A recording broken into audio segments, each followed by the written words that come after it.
प्राचीन काल से ही हमारे देश में ऐसी महान नारियां जन्म लेती रही हैं जिन्होंने ज्ञान, विज्ञान, त्याग, तपस्या, साहस और बलिदान के अतुलनीय उदाहरण प्रस्तुत किए हैं।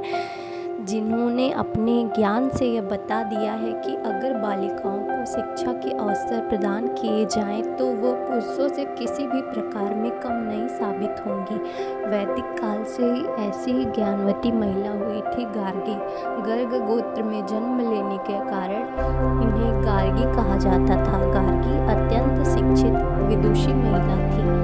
एक बार राजा जनक ने यज्ञ किया, उसमें देश भर के प्रकांड विद्वान उपस्थित हुए। राजा जनक के मन में यह इच्छा जागृत हुई कि जो विद्वान यहाँ आए हैं पता लगाया जाए कि इनमें सर्वश्रेष्ठ विद्वान कौन है।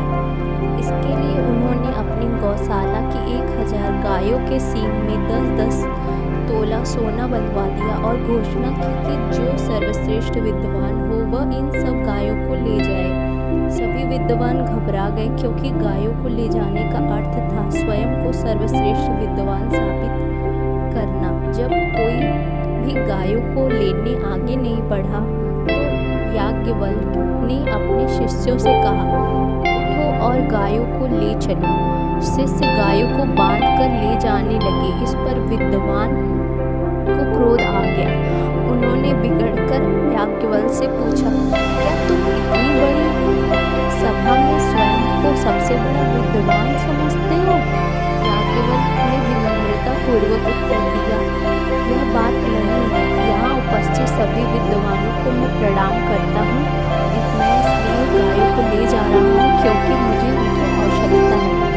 फिर क्या था, सभी विद्वान चिल्ला उठे, हमसे शास्त्रार्थ करो। याज्ञवल्क्य इस बात पर सहमत हो गए और विनम्रता पूर्वक सभी विद्वानों के प्रश्नों का उत्तर देने लगे।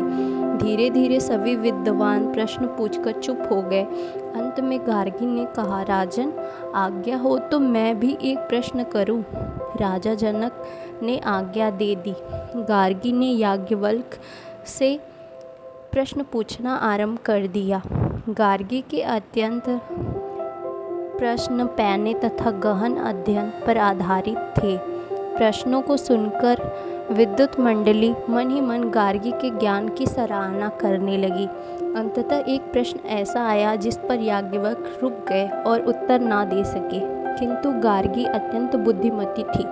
वह नहीं चाहती थी कि विद्वान का अपमान हो और वह भी याज्ञवल्क्य जैसे परम विद्वान का।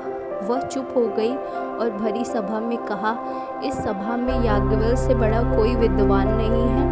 इन्हें कोई नहीं हरा सकता। सारी सभा गार्गी के विद्वता और उदारता से मुक्त कंठ प्रशंसा करने लगी।